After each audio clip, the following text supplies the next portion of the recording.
All right, let's get into it.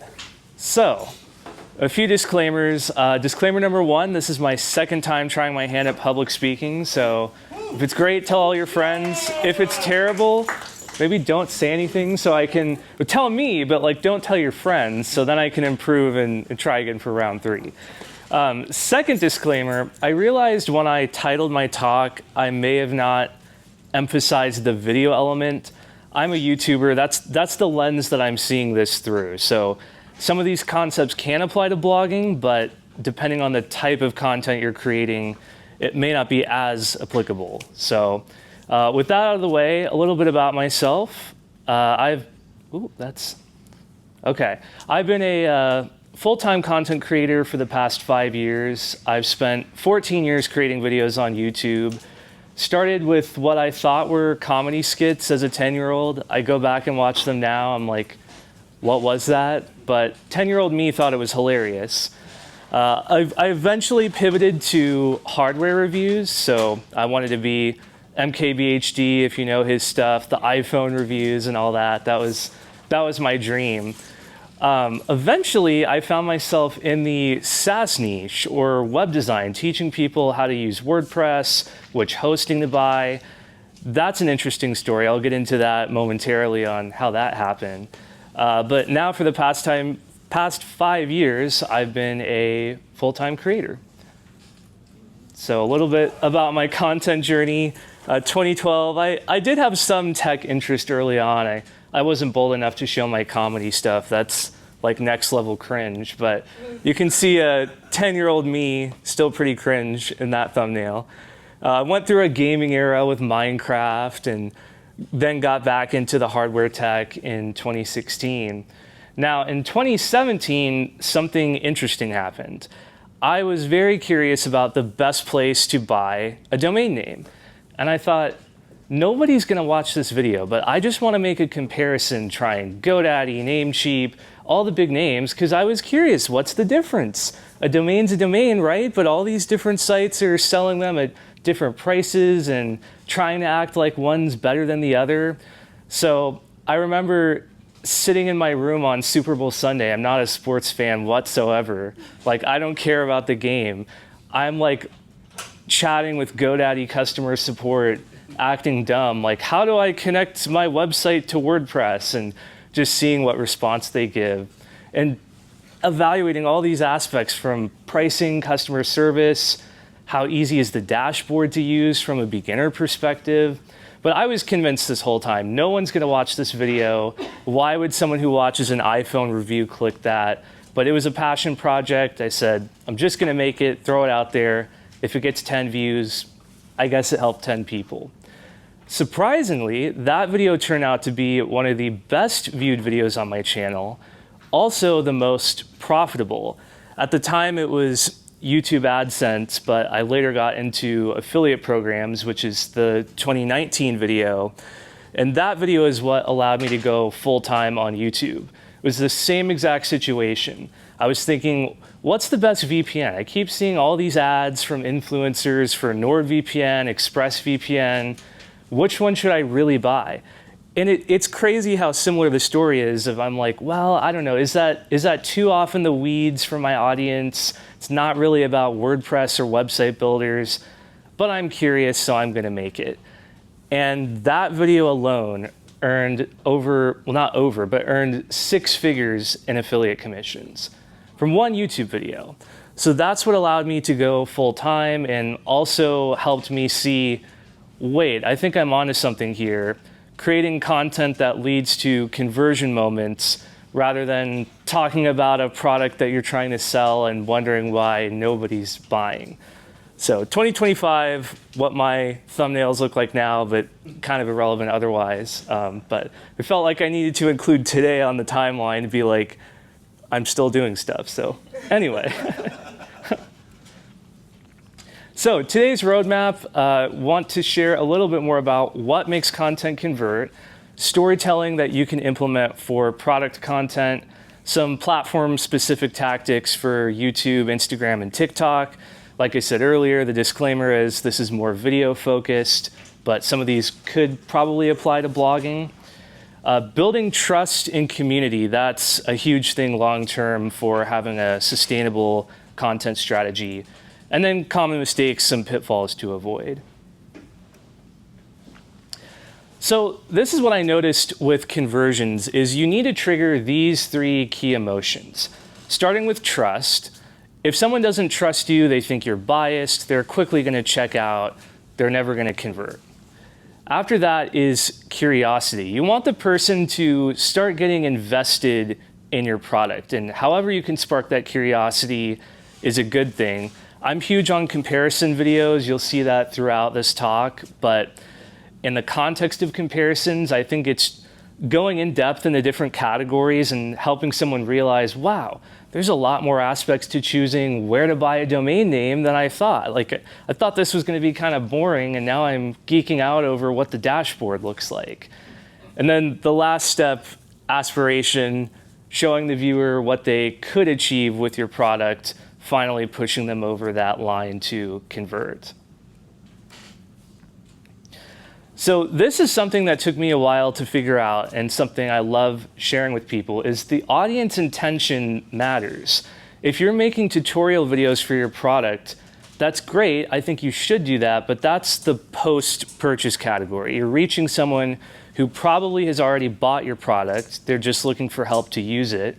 That could be good for retention, potentially upselling them to whatever the next product is on your ladder, but it's not going to bring in new customers.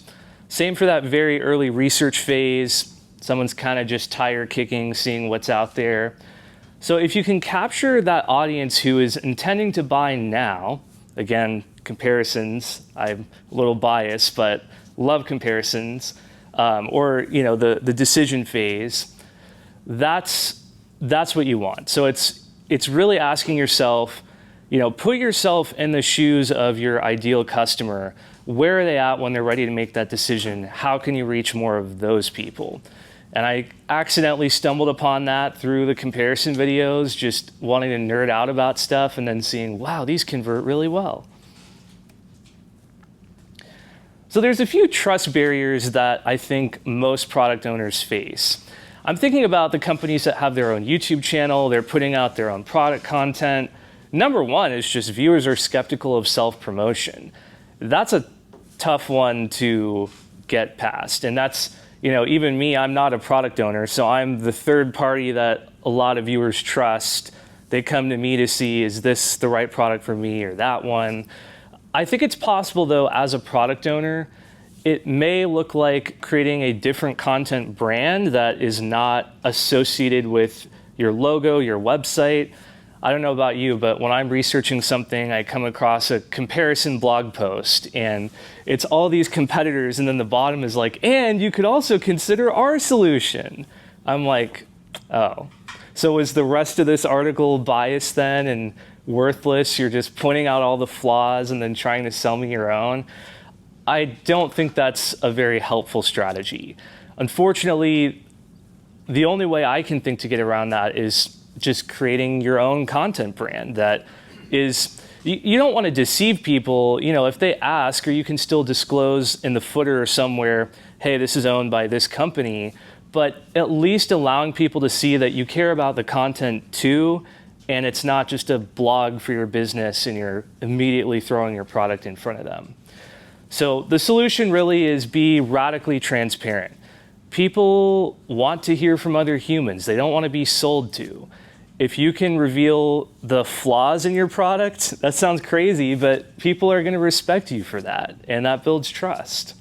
So yeah, addressing product limitations openly. I think I hit on everything here. Yeah, disclosing ownership. So yeah, seeing it from their side, it's important to challenge your assumptions. This is another challenge as a product owner, is you get stuck in the knowing what your product is because you've been doing it for so long, and you're like, oh yeah, everyone else obviously understands how this works, right? And then you show it to a beginner. They're lost, they don't understand it. So putting yourself in their shoes as much as humanly possible, understanding what are they thinking. And you can even try this with friends. Surely, we've all got friends who aren't in our industry. You can put it in front of them and be like, What does this mean to you? What do you get out of it? It's super helpful to get that feedback. And then sparking curiosity, revealing insights that make your audience question their current views, maybe changing their perspective. One thing that I'm passionate about in my comparisons is I try to pick some products that I would almost describe as the name brand per se, but maybe it's not the best product. So in domains, maybe that's GoDaddy. Everybody knows GoDaddy. It's like the Walmart of domain names. It may not be the best place to buy a domain, but most people go there because they're amazing at advertising and branding. So challenging that view and helping them realize, wait, there might actually be a better option than GoDaddy. I think that's helpful to lead to conversions for some of the other products. Okay, so how comparisons spark curiosity, showcasing competitive differences, answer research questions, give a human opinion. This is important. I see a lot of creators, they kind of give a cop-out answer at the end of the video. Well, there is no winner. It's you decide. It's like, no, people, they want your opinion. They want you to be honest and be like, this one's good, avoid this one. You can still have caveats and categorize, which is something I do often. I might say, this product is best for beginners, this is best for advanced users, this is a good value option. Maybe these three you want to avoid. But to just compare and then not give a conclusion, people don't like that. It's not helpful. It's, you know, if you talk to a friend, they're going to ask you, what do you think? Like, which one? You tell me which one you think is best and why. So that's what you want to convey in comparison content. All right, so there's the three key emotions, the trust, blanking out on the second one, aspiration, I know that's at the top. Curiosity, someone was taking notes, thank you. So aspiration, how do you get them over the finish line to that conversion moment? The user often is overwhelmed, there's a learning curve, especially if they're researching something new. They're at that purchase intent moment, but they still feel overwhelmed. You know, someone help me, I don't know which product to choose. Helping them with that, gaining clarity, and also showing the user what they can achieve. And that could be a good strategy to then link to a tutorial is once the person's made that purchase decision, you can lead them right to that next step. Hopefully that helps with retention, especially if your product has a 30-day free trial, then that could be an argument for where tutorial content can help convert if that's considered them staying past that trial. But I think comparison content is helpful to get them in the door. So this is something I cannot stress enough, the anti-sales approach. Your whole goal here is to educate the viewer, don't sell them, acknowledge the limitations, and just show your product. There's too many businesses that are hyper concerned about hiding the quirks or trying to frame it a certain way. And you just want to be honest with people. This is who the product's good for. This is who it's not for. These are the flaws that we're working on addressing. You could even say, hey, we want your feedback. Try it out. Tell us what's good, what's not. We iterate. I love companies that ship fast as a user. So that's something maybe to emphasize in your own product is how fast can you get updates out and show your community, hey, we're listening. We're actually trying to improve that product. That's going to lead to social proof, word of mouth. That's a whole other thing. But don't sell people.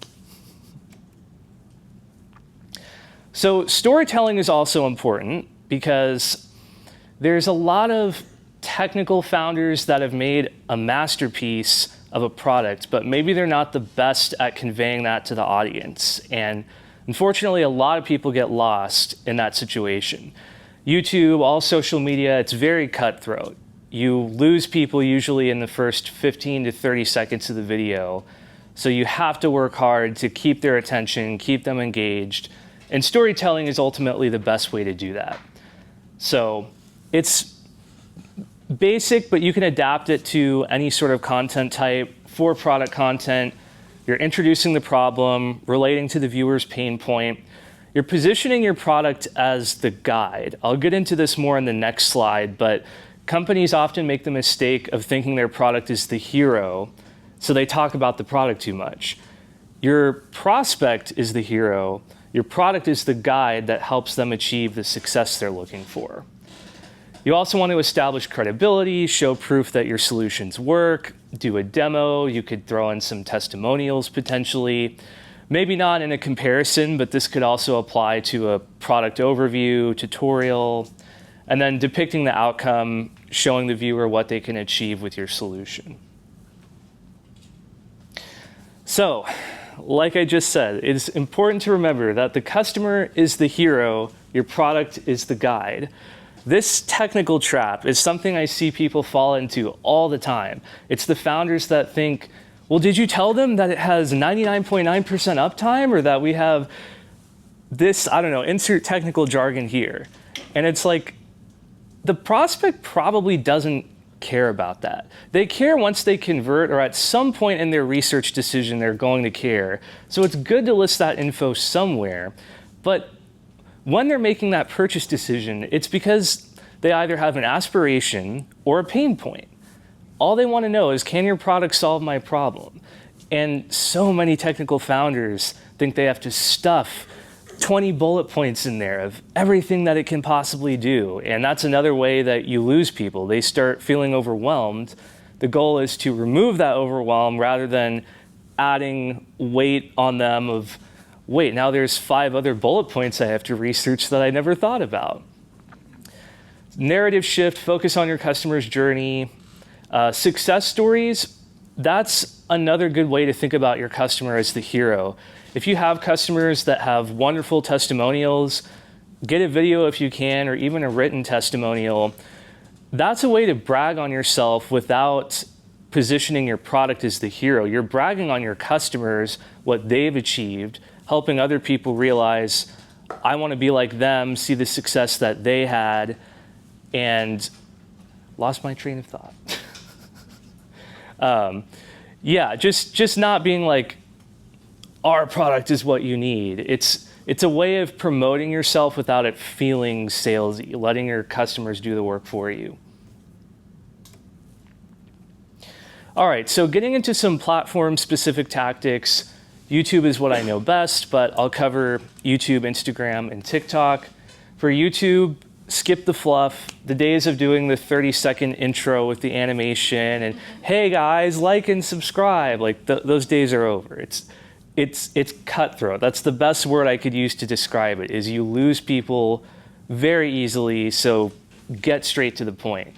In fact, writing this talk was tough for me because I'm used to 10-minute YouTube videos, and every time I would start elaborating in my notes, I would think, no, I have to cut that, I might lose people. It's kind of funny. But compelling hooks are important as well. You want to draw people in with maybe showing the outcome at the beginning of the video, or if it's comparison, giving your hot take. This product is actually the worst one, but it's the one that you hear about most frequently.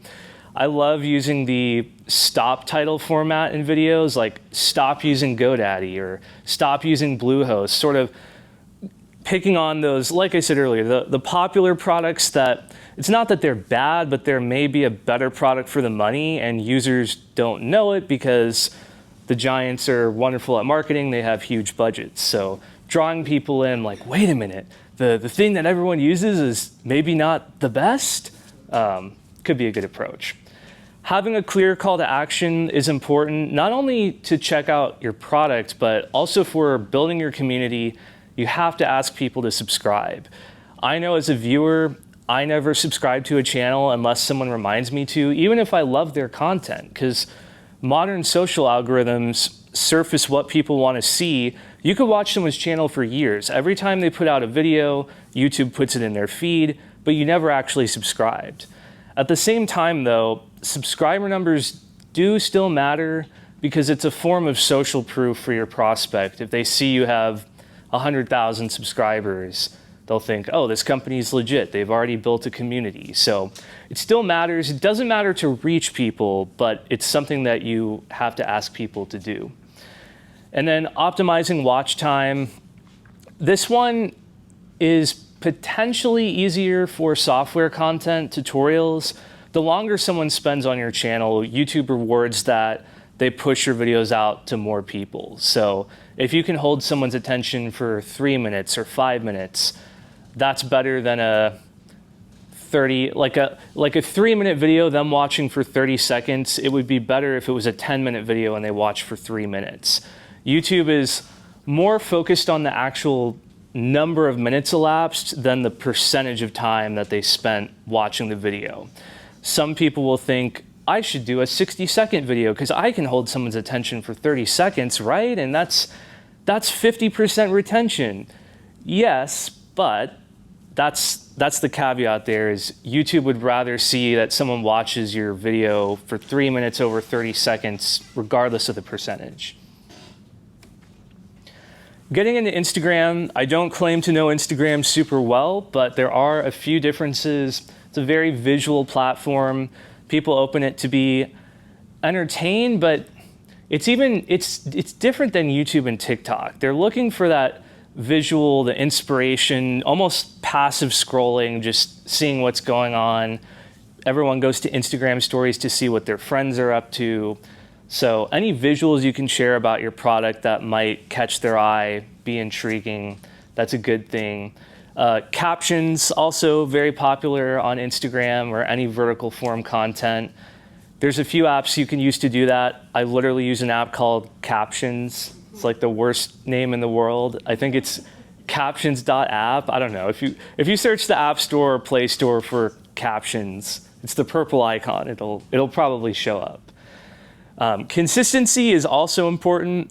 I don't know why I didn't list that on YouTube, because that's important everywhere. But it's less about having to post every day or every other day or every week, and more about sticking to something. Some creators on YouTube post once a month because their videos are these crazy masterpieces that take hours and hours to produce, and that's okay. Their audience is fine with that, but they've decided the monthly interval is what they're working with. A lot of people post weekly on YouTube. That seems to be kind of the happy medium. Some people that have, I don't want to say low effort content, but more raw content, they can just sit down in front of the camera, press record, talk for 15 minutes. They don't really need to edit. Maybe they post daily, or I've even seen channels that do multiple times a day. The point is, the posting frequency is less important than being consistent with whatever schedule you decide on. And strategic hashtags, I feel like hashtags have kind of died down lately, but I think they're still important on Instagram and TikTok. TikTok, I think the thing that sets it apart from Instagram and YouTube is it's very trend heavy. The good news is it's relatively easy to participate in trends. Scroll your feed for a few minutes, you'll find a pattern, the same sound that you're hearing over and over. You don't have to do dances, trust me. I resisted TikTok for years because I thought the whole dancing thing was cringe. I mean, you can if you want to, but you don't have to. There are trends that use sounds, music, skit formats. There's a lot of different things that you could do there, but the trends help. Every time I've actually put effort into a trend, those are the TikToks that do better than me just pressing record and talking for a minute. Authenticity, this matters on all the platforms, but I think TikTok and YouTube in particular, it's most important on. Instagram, again, it's about the visuals, the aesthetic, but TikTok, people just want to know that there's a human behind the camera. Same thing with the retention, the hook. It's even more cutthroat on TikTok. I mean, retention there is crazy, but yeah, everyone's scrolling crazy fast. So this is a little table that I asked ChatGPT for. I found it helpful. I will have a QR code to the slides at the end of the talk, so feel free to take a photo if you want to. You don't have to, but this kind of helped me break down, okay, these are the subtle differences between platforms when you're producing your content. Now, I know what you might be thinking. This seems like a ton of work. It can be a ton of work. It doesn't have to be, though. I'll be honest, I don't often create platform-specific deliverables outside of YouTube. That's my main thing. Sometimes I create a dedicated TikTok and try to include that nuance that I just pointed out, and it makes a difference. You will probably get more views if you do that. it's also a ton of work. And many of us don't have time to be managing 3, 4, or 5 social platforms at a time. So if you had to pick one strategy in the software niche, I think it would be most advantageous to focus on YouTube long-form content, repurpose it with AI. Opus Clip is a great tool that I use. It can take long-form content. You can even prompt it and say, find that part where I talk about XYZ, and it'll edit it for you, add the captions for you. You don't have to think about it. It's better to at least be doing that and getting exposure to these other platforms than only upload to YouTube or only upload to Instagram. I kind of touched on this earlier. Yeah, I think I touched on all this. I got ahead of myself with my slides, but consistency matters when building community. Transparency builds trust. We already got into that.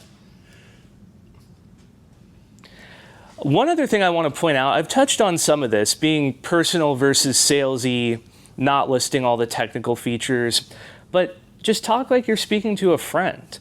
I got advice once that you should literally visualize your best friend as your camera lens. Because I don't know what it is, but people sit down, they press record, and they're like, which is kind of weird because I'm the other way, in front of a crowd. on camera, I'm like, this is fine, I could talk all day. But if you just imagine your best friend is the camera, how would you talk to them? Use the same inflection, say the same things. You would be honest to a friend. You would say like, hey, look, avoid this, do this instead. That's all people are looking for in content. And if they can see that you're being authentic and genuine, they'll trust you and they'll be willing to go with your recommendation. Okay, let's talk about some common mistakes in the world of production. People will approach me and say, I want to start a YouTube channel. What camera do I buy? And I say, nothing, if you have a smartphone. I know I'm guilty of this where I get into a new hobby or expanding my business and I think I have to buy all this stuff and I over-research trying to get all this stuff, and then as I start actually doing the thing, I'm like, wow, this is tough. There's a lot more that I need to learn about the skill itself, and I have all this equipment that I didn't really need. I would say it's the same thing with content. You can use your smartphone, you can use your webcam, especially in software content.